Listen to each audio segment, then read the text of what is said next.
Good morning. This is Apostle Arnel Mendoza, and today is June 13, 2024.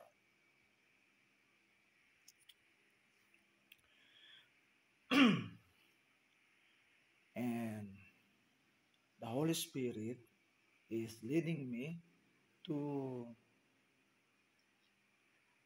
make part 7 of the power of grace. Okay, let us start. Or let us pray first. Father God, thank you for this opportunity to preach the gospel again, O Lord. Holy Spirit, guide me. Ikaw ang maglagay sa aking puso na salita na aking babanggitin. With truth, with boldness, with grace. In Jesus' name. Amen. Amen. Okay, let us continue. In Colossians chapter 1, verse 6, it says, okay, now we are on part 7. The power of grace, part 7. The title is You Are Now in Truth. You are now in truth. When you are living by grace, you are living in truth. There is no living by grace when you are in lies. That is impossible, and that is foolishness. So, you are now in truth. The power of grace makes you now in truth. Colossians chapter 1 verse 6, which is come unto you, says Paul, as it is in all the world, and bringeth forth fruit, as that also in you, since the day you heard of it, and knew the grace of God in truth, and knew the grace of God in truth. So when we are in the grace of God, you are powerful because you are also living in truth.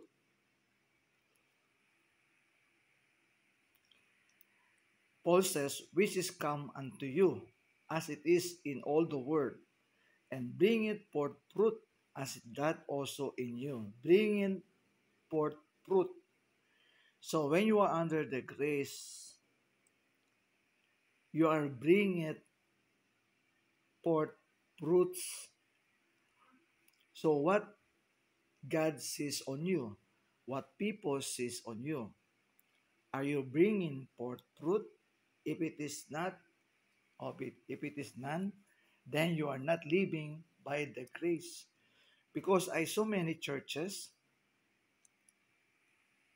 they said they are living by grace, but no fruits in them. As if they are only playing, come what may. They think they are saved by the grace of God, and then it stops on that. And do with nothing. They don't bring it forth fruit. It is useless. It is nothing. And you are not saved by the grace of God. Because living by grace bringeth forth fruit, as it that also in you, since the day you heard of it, and knew the grace of God in truth. As we know the grace of God, it makes us powerful, that it bringeth forth fruit in us and truth.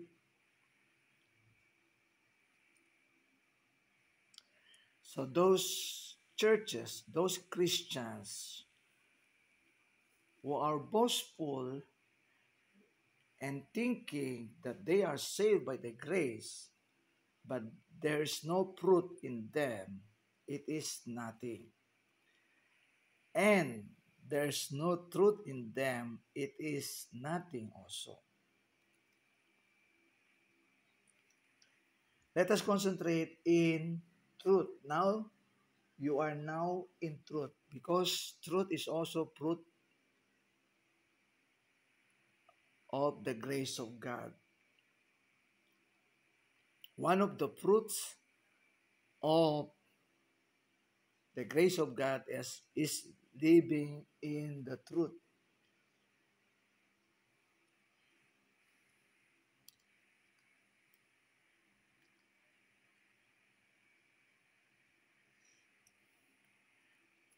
John 1:14.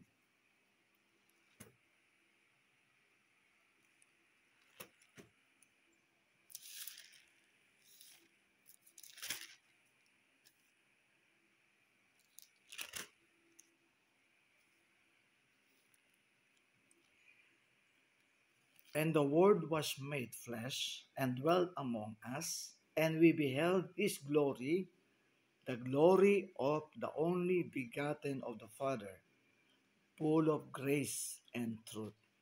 So John, Apostle John, says, the Word was made flesh.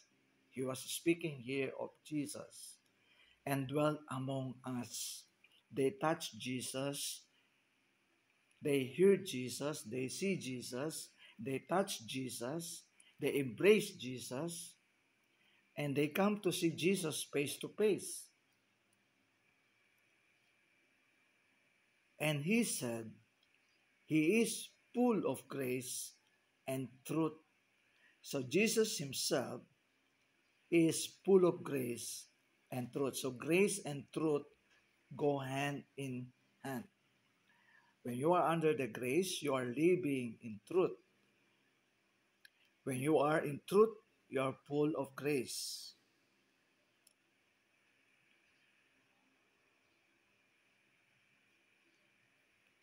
That is why John said, John bare witness of him, and cried, saying, this was he of whom I spake. He that cometh after me is preferred. Okay, the author of John is John the Apostle. But this one, John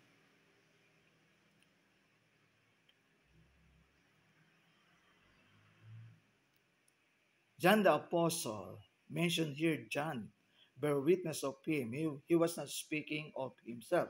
He was speaking of John the Baptist. He that cometh after me is prepared before me, for he was before me.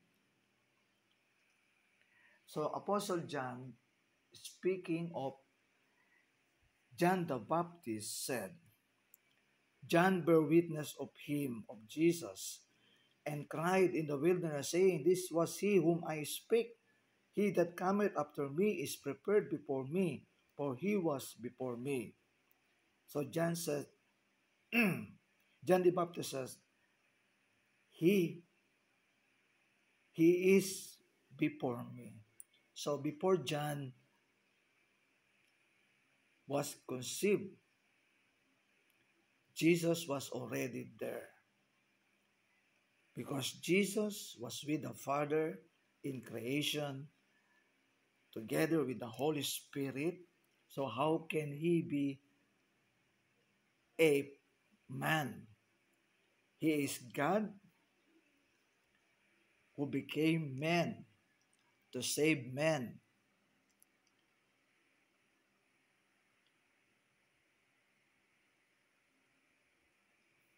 Okay, John 14 verse 6.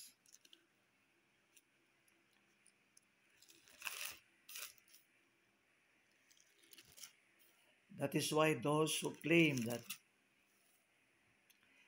they know Jesus, but they don't acknowledge Jesus as God, they are foolish. John 14 verse 6, Jesus said unto him, I am the way and the truth and the life. No man cometh unto the Father but by me. I am the way, Jesus said unto him. So Jesus speak clearly here that he is He is the only way. He is the only truth and the only life. No man cometh unto the Father but by me. The only way of man to get saved, the only truth that man should believe and get saved, and the only life, the one who gives meaning in life and goes to the Father is by Him, Jesus Christ. So here, Jesus said, I am the truth. So if you are in Jesus, if you are Jesus' apostles, disciples, followers, servants, you are in the truth. If you are not in the truth, you are not Jesus' followers. You are not a Christian. The truth, because many claim to be Christians, but they know many truths. They know many ways. Jesus said, singular, I am. He singled out himself. I am the way. I am the truth. So if the Christians is telling there are many ways, there are many truths, and there are many lives, go away from them. They are not in the truth. They are liars. Half truth and half lies is not truth. No man cometh unto the Father but by me. So Jesus make it clear. No man cometh unto the Father but by me. He is the only way, the truth, and the life. If man wants to get saved and get into heaven unto the Father, they must pass through Jesus Christ. There is no other way, there is no other truth, there is no other life but Him alone. Okay, First Peter 2, verse 2.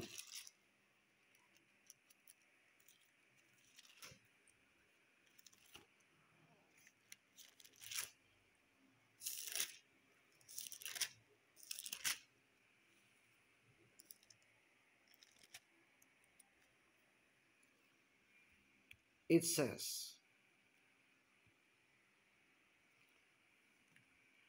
as newborn babes, desire the sincere milk of the word, that you may grow thereby.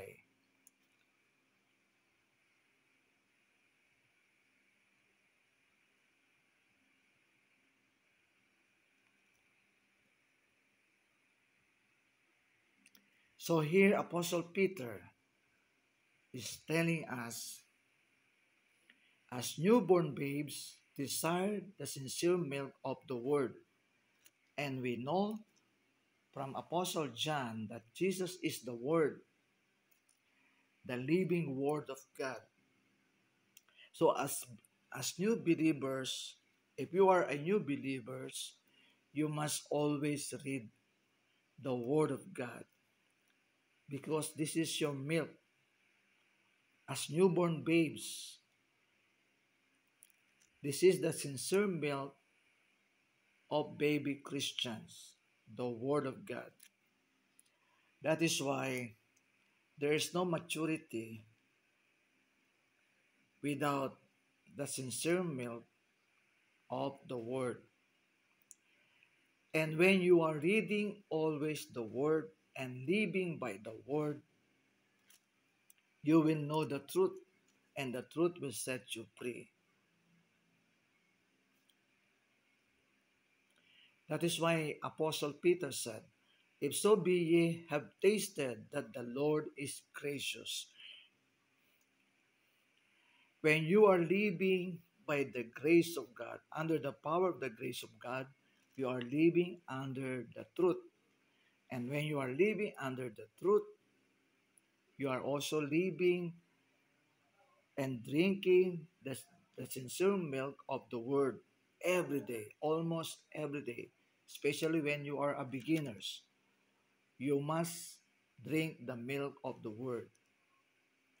Go find a church that preaches the word, the truth of the word, that you may grow thereby. Without the word of God, you will not grow. If so be ye have tasted, and you will have tasted that the Lord is gracious. When you are reading the word of God regularly, you will know that the Lord is gracious.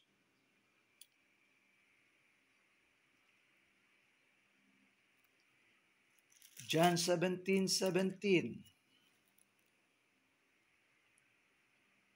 1 Peter 5:12 verse. 1 Peter 5:12.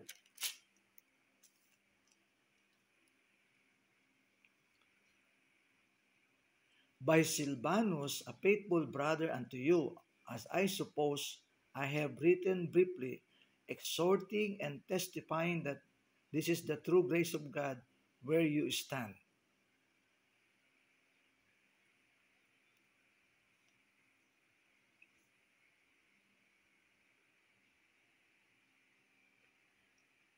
First Peter 5:12.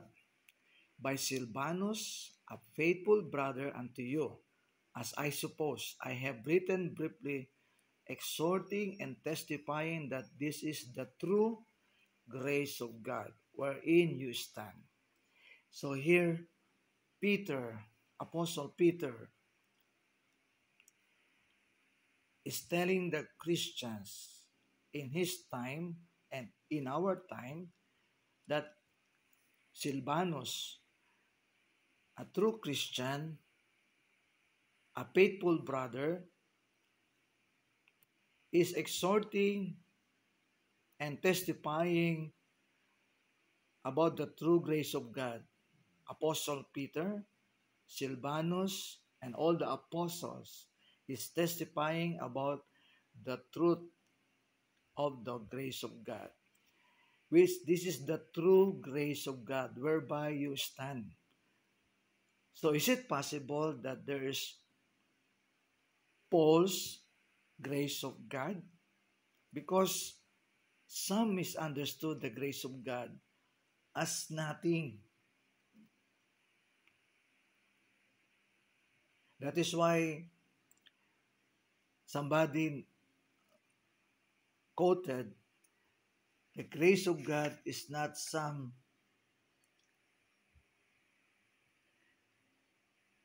God's grace isn't some fluffy church praise that has no substance. Okay? That is why somebody quotes, God's grace is not some fluffy church praise that has no substance. Because some Christians treat the Word of God as nothing, as if it is nothing. It doesn't change them. But the Word of God is powerful. It changes life. It changes lies into truth. So, the true grace of God is living by the truth. And when you are living by the truth, you are powerful indeed. The power of grace. The true grace of God is living by the truth. You are now in the truth. So when you are not in the true grace of God, you are still not saved. Because there is true grace of God and there might be false grace of God. Because how the Christians is treating the grace of God as if it is nothing. It does not change them. As if they are just playing in the church. Come what may, they just want to play in the church. They just want to thinking the devil is trying to deceive them to think that they are saved by the grace and they should not do anything anymore. Yes, we are saved by the grace of God, but the grace of God is powerful. It makes you are now in the truth. It makes you salt and light of the world. You are now living by the truth. You are now free from the law of sin. You are now after the Spirit. You are now servants of righteousness. That is the true grace of God.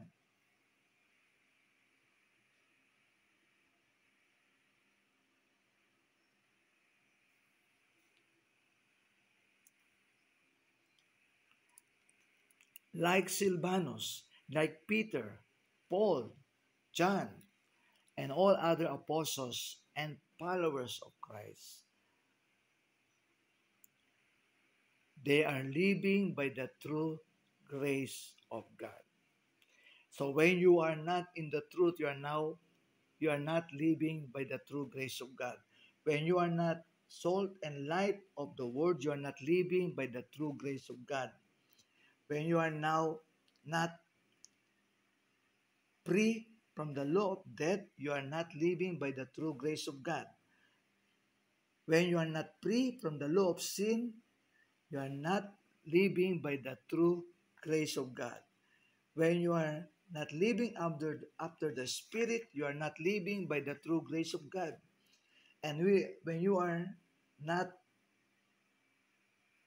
now in Christ Jesus, you are not living by the true grace of God.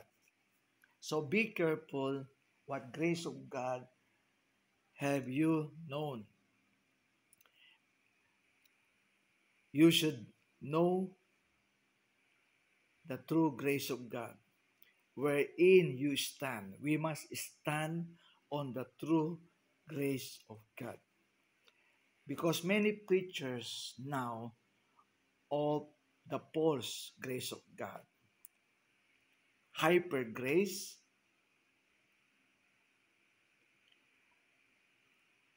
they make the grace of God licentious, license to commit sin.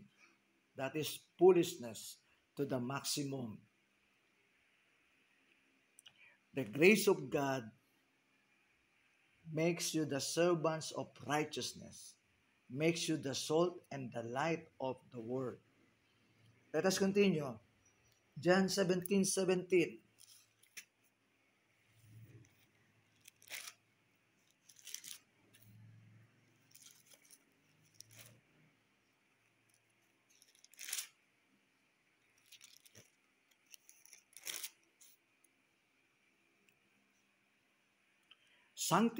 Sanctify them through thy truth. Thy word is truth. Sanctify them through thy truth. Thy word is truth. So when you are not living in the true grace of God, you are not living in truth, and you are not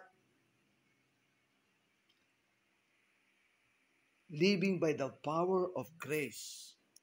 Sanctify them through thy truth. Thy word is truth.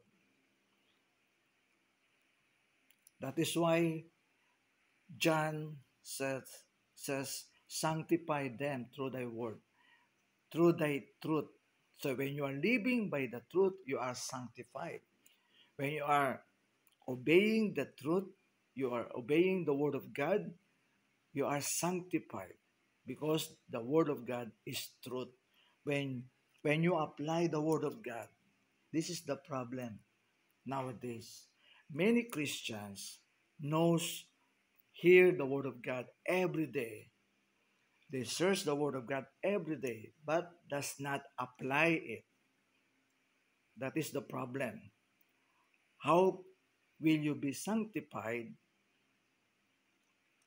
of the word of God when you are not applying the word of God? You are deceived by the devil and you are deceiving yourself. When there is no changes in you and you are not sanctified by the word of God, then it is nothing. It is nothing. When you are living by the truth, you are sanctified. Because Apostle John said, sanctify them through thy truth. So when you are living by the truth, you are sanctified.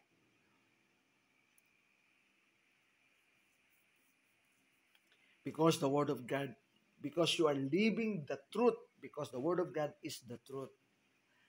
So be careful what you heard, what you heard, what you follow, and how to discern, how to rightly dividing the truth of the Word of God. Because some Christians does not apply the word of God in truth.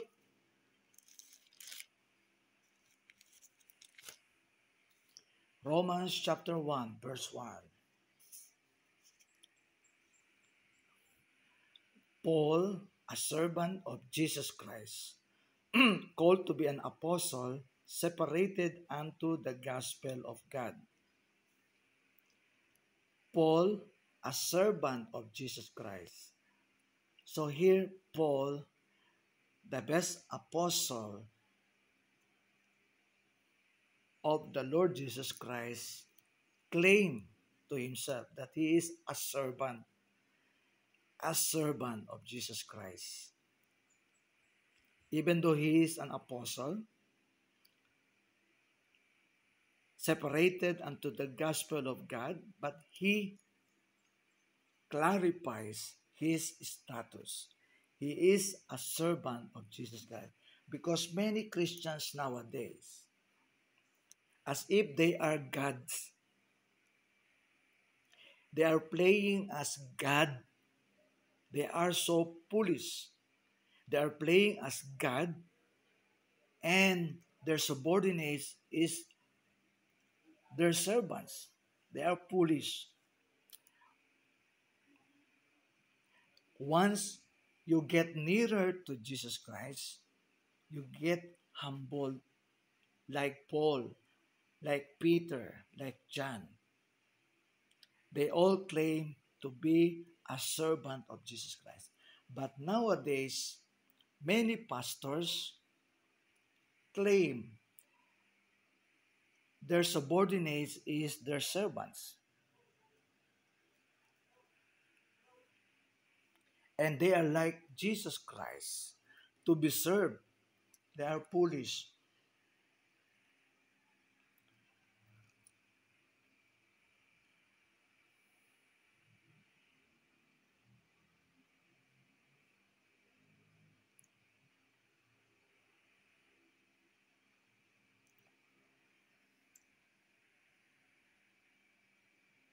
John 4:36. Let us read John 4:36.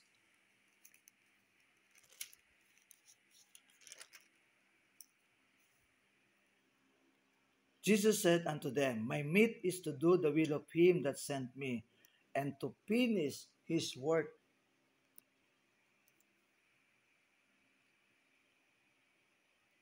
Okay, 36 to 37. And he that reapeth receiveth wages, and gathereth fruit unto life eternal, that both he that soweth and he that reapeth may rejoice together. Okay? This is the truth. And he that reapeth receiveth wages. So those who labor for Christ, whether through evangelism, through preaching of the word, through Bible study, or anything, as long as they are used for the Lord, they must receive wages proper wages, and gathereth fruit unto life eternal.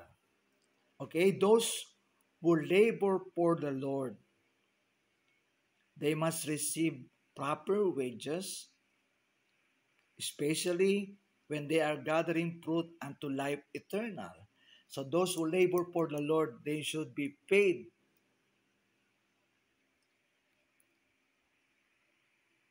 properly.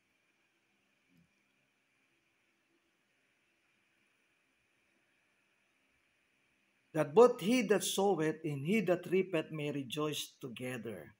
The sower and the reaper, they are all servants of Jesus Christ.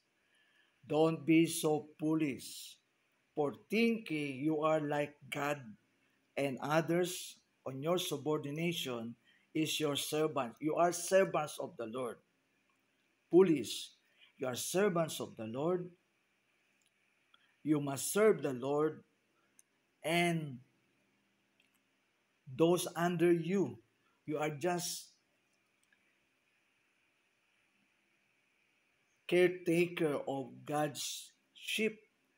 You are not the master of the sheep. You are caretaker of the sheep.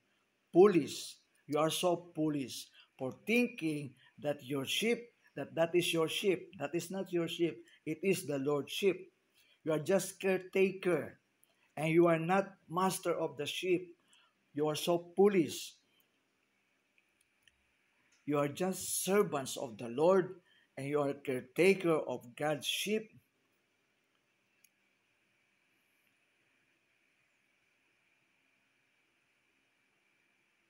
You must be humble enough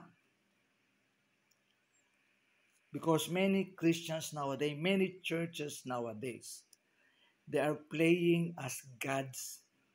They are so foolish. Only Jesus is God. We are all servants of Jesus Christ. Even Paul claimed he is the servant of Christ.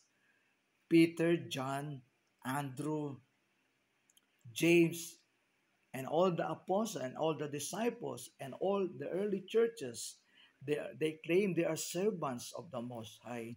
They are servants of Jesus Christ. Their master is Jesus Christ.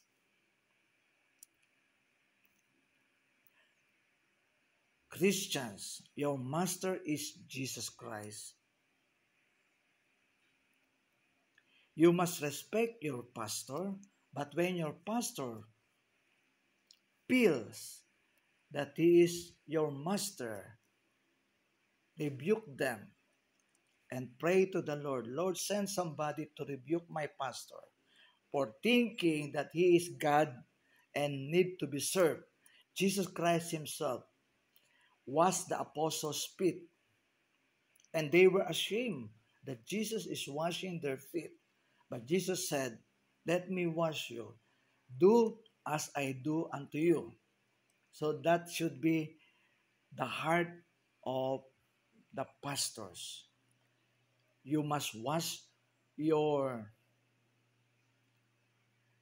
members' feet. It means to say, you are the servants of them. You are not their masters. You are police.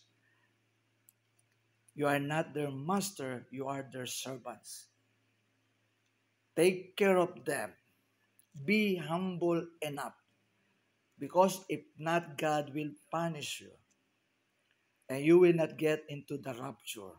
Those Christians who are not humble enough to know what is their status in the Lord. Because I saw somebody, they treat their pastors as God.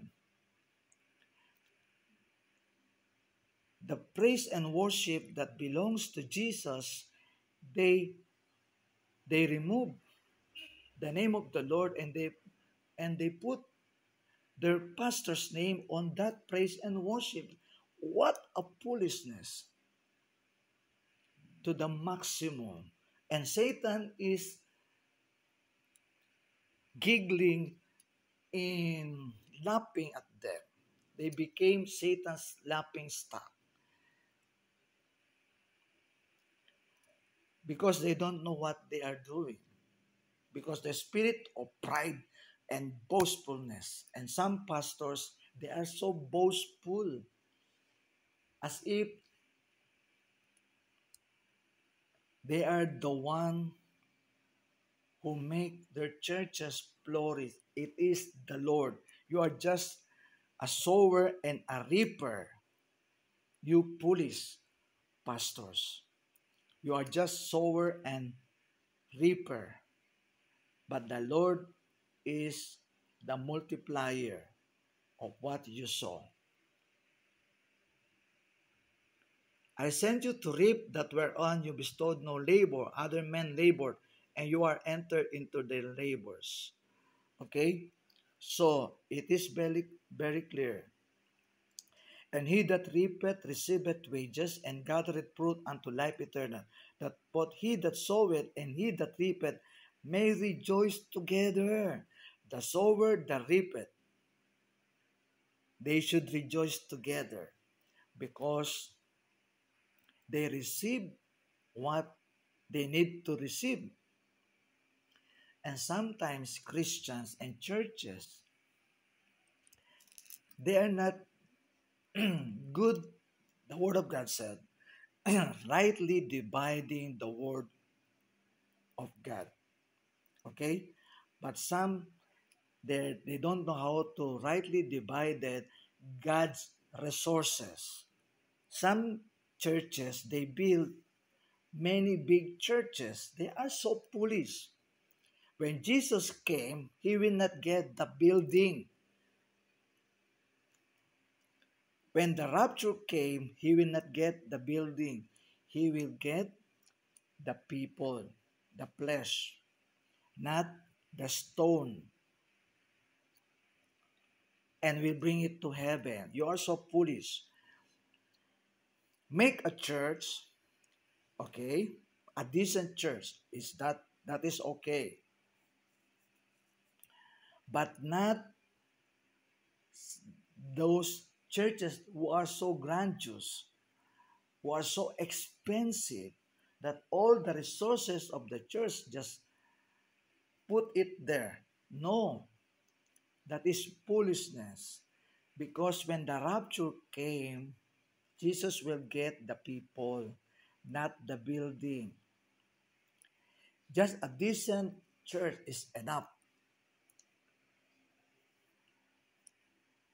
And even cars, many pastors now have their own cars. Okay? But that cars should be used for the members, not for the personal use of the pastors. If whatever they want to go, they go shopping, they go vacation, they go in some places using the church. The church is for that car is for the church. They should be used for soul winning, for taking the members to go to church and return them to their places by that church, not for personal use. You are so foolish, leaders and pastors. The Lord is not to be mocked. That is why many Christians, many full-timers, many serving the Lord, they got discouraged because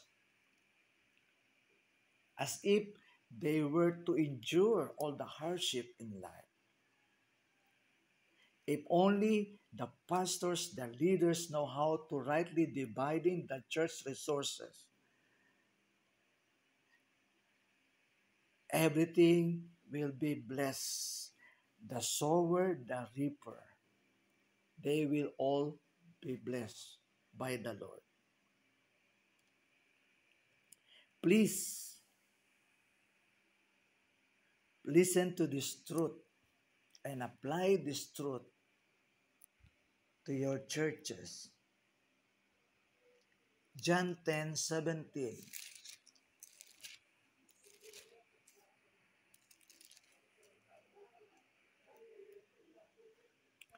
Therefore, that my Father loved me because I laid down my life, that I might take it again. Okay? So Jesus confessed here that the Father loved him more because he laid down his life for his servants. Can you just imagine Jesus Christ laid down his life for us? But now, the pastors now, they let the members lay down their life for them. They are so foolish. If the apostles will be alive today, they will be they will rebuke those pastors, those leaders who are so boastful, who are so proud, and those Christians who are not accepting correction and rebuke. You are not a Christian. You are not a Christian. You should accept rebuke. You should accept correction for your good. Humble yourself. Change what you have to change. If not, then pride will envelop you. And as Satan fall because of his pride, so you too will be fallen. Jesus Christ laid down his life for the people he saved. Pastors, leaders should lay down your life for your subordinates. You are not their master. Don't be so foolish. You are not their God.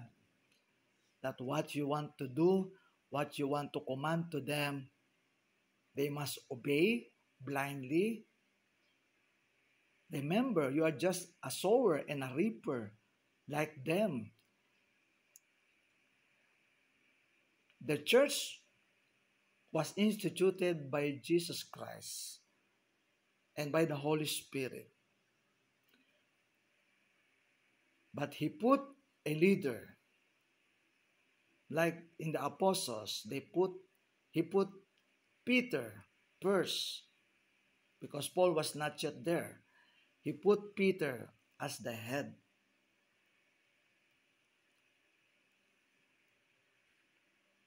As the leader. It's not the head. Jesus is the head. As the leader. Because in any organization, in any group, there must be a leader. But Peter also was the servant of Jesus Christ and his followers. Peter did not say, "Oh, you must serve me. I am the Apostle Peter. I am taken in charge of you." He is not like that. And even Paul, they serve their subordinates. Pastors, leaders who are thinking that they must be served by their subordinates, they are so foolish. Repent, change your way, or God will change you and get your life because you are making the life of others miserable. The body of Christ, the head is Jesus Christ. Okay?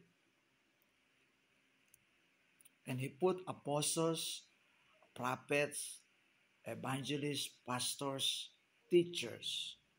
But all this is servants of him. And as Jesus was his disciples' feet, so these leaders, these pastors, apostles, prophets, pastors, teachers, evangelists, they must wash also the feet of those their subordinates. They are not their masters. They are not their masters. Let me end this with a prayer. Father God, thank you for this word. Thank you for the truth that will set us free.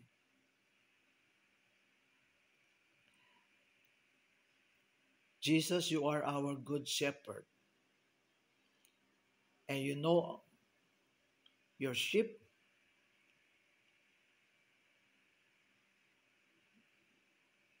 Get, let us live like a good shepherd, like you.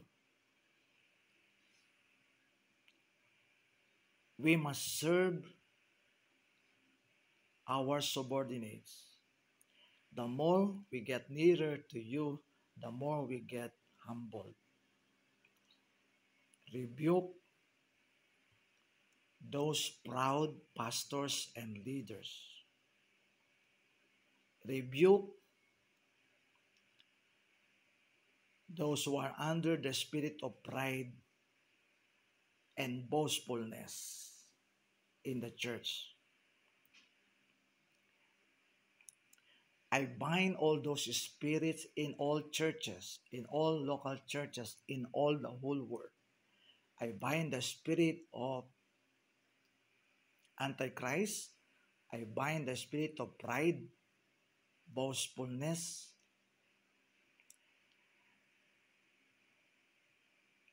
deceit, deception, and everything. I bind all of them and I broke all their wings, these spirits from hell. I rebuke them. I cast them back into hell. In Jesus' most powerful name, go back into hell. Go away from the churches. In Jesus' mighty name. I release and I declare the spirit of unity, the spirit of holiness, the spirit of truth, the spirit of grace, the spirit of servanthood, the spirit of humility, pure heart, mercy, and all those spirits from the Holy Spirit, the fruits and the gifts of the Holy Spirit, I release and I declare to come into the churches. In Jesus' name I pray. Amen. Amen. Amen. Again, thank you. This is Apostle Arnel Mendoza. Thank you, everyone. And God bless us all. And if you are new to this channel, please subscribe and share this to others, to the pastors, to the leaders. In Jesus' name I pray. Amen. Amen. God bless you all. Happy Shabbat for all our friends in Israel. And to all Christians, the Lord is coming very soon. We must prepare our heart, our soul, our spirit for His coming. He is very near. He is very near. Anytime He can come. Anytime the Lord will come. Get yourself prepared. Get your family prepared. Get your house in order. Get yourself in order. Repent. Believe on the Lord Jesus Christ for those who are not yet saved. So those who are not yet saved, follow me in this prayer. Father God, forgive me for all my sins. I repented of all my sins. I need you in my life. I open my heart. I accept Jesus Christ as my Lord and as my Savior. In Jesus' name I pray. Lord, thank you for forgiving my sins, for saving me. Help me to find a church which preaches the truth, that will prepare me for the rapture of the church. In Jesus' name I pray, amen, amen. Thank you. God bless us all. So those who receive Jesus Christ as their Lord and Savior, congratulations. Your name is written in heaven's book of life. Look for the church. Look for a Christian church, a born-again Christian church, and who preaches the truth. And exalt Jesus, not the church, not the pastor, but exalted Jesus Christ. Thank you, God bless, and shalom.